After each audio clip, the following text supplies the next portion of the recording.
আসসালামু আলাইকুম রহমতুল্লাহ। এখন সকাল 10টা, আমি রেডি হচ্ছি হারামে নামাজের জন্য যাব। তো আপনাদেরকে দেখাচ্ছি 10টা বাজার সাথে সাথেই হাই হাই রাস্তাটা বন্ধ করে দিয়েছে। যে দেখুন পুলিশ, মাত্র 10টা হয়েছে কিন্তু এখান থেকে রাস্তা বন্ধ করে দিয়েছে। হারামে কোনো মানুষ ঢুকতে দিচ্ছে না। তার কারণ হচ্ছে আজ শুক্রবার, বিশেষ করে হারাম মনে হয় পরিপূর্ণ হয়ে গেছে। এই জন্য এখানে এই পলিথিনগুলা বিছিয়ে দিচ্ছে যাতে করে হাজিরা এখানে নামাজ পড়তে পারেন। দেখুন, আপনারা মনে হয় দেখতে পাচ্ছেন, আমি এই যে দেখাচ্ছি, জুম করে দেখুন। এই পুলিশ এখন পর্যন্ত আরও নতুন করে অনেক ইয়েগুলো আনছে, আনিয়ে দিচ্ছে। এই যে দেখুন, এটা হচ্ছে আর্মি, সৌদি আর্মি, আর এটা হচ্ছে পুলিশ। এই যে দেখুন, এটা হচ্ছে ট্রাফিক পুলিশ এখানে।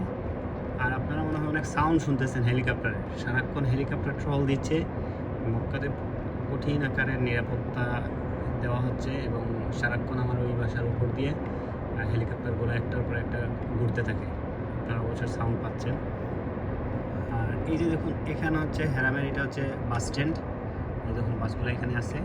এই বাস স্ট্যান্ডের পাশে তাঁবুগুলো দেওয়া হয়েছে। এই তাঁবুর নিচেও দেখুন মানুষজন এখানে আছে। আর এই যে গাড়িগুলো দেখতেছেন, এটাই হচ্ছে সুকিয়াল হাজিদের জন্য পানির ব্যবস্থা করা হয়েছে যাতে করে হাজিরা গরমের মধ্যেই পানি খেতে পারেন, পানিগুলো যেন হাজিদেরকে প্রোভাইড করতে পারে। আর তার মানে আজ আর ভিতরে যাওয়া যাবে না, রাস্তা ব্লক করে রাখছে। জুম্মার নামাজ পাশের মসজিদে করতে হবে। এত টাকা দিয়ে হাজিরা আসলেন, যদি হেরামে গিয়ে জুম্মার নামাজটা করতে না পারেন তাদের মতো কষ্ট লাগবে তো অবশ্যই।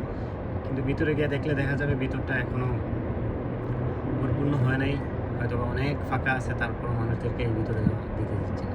এই রাস্তা মূলত বেশিরভাগ সময় বন্ধ থাকে না, কিন্তু আজকে যে বন্ধ করে দেবে, এগুলো রমজানের দিনগুলোতে বেশি বন্ধ থাকে। কিন্তু এখন দেখুন, এখন